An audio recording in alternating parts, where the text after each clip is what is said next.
আপনার ইচ্ছে মতো সুন্দর করে যে কোনো ফুল আঁকতে পারেন, কিন্তু কিভাবে? পেপার, জামা কিংবা বোর্ডে ফুল আঁকতে গেলে প্রথমেই জানতে হবে কী ফুল এবং তা কিভাবে আঁকবেন।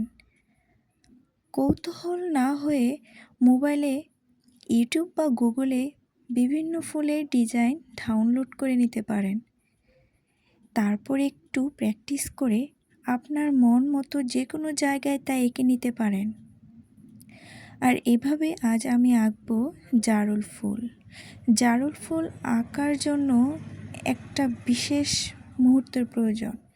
যেহেতু আজকে আমি হঠাৎ করে আঁকতে বসেছি, তাই কোনো কিছু চিন্তা না করে শুধুমাত্র একটু ভিডিও দেখে প্র্যাকটিস করেই আমি জারুল ফুলটা আঁকলাম। তবে এখানে একটা বিশেষ জিনিস হচ্ছে, আমার কাপড়ের রঙটা যেহেতু নীল কালার, তো আমি সেখানে সাদা এবং সাদার সাথে বেজ দিয়ে বেগুনি কালার মিক্সড করে এই ফুলটা আঁকলাম। দেখুন না কত সুন্দর হয়েছে। এভাবেই তোমরা প্র্যাকটিস করতে পারো গুগলে কিংবা ইউটিউবে সার্চ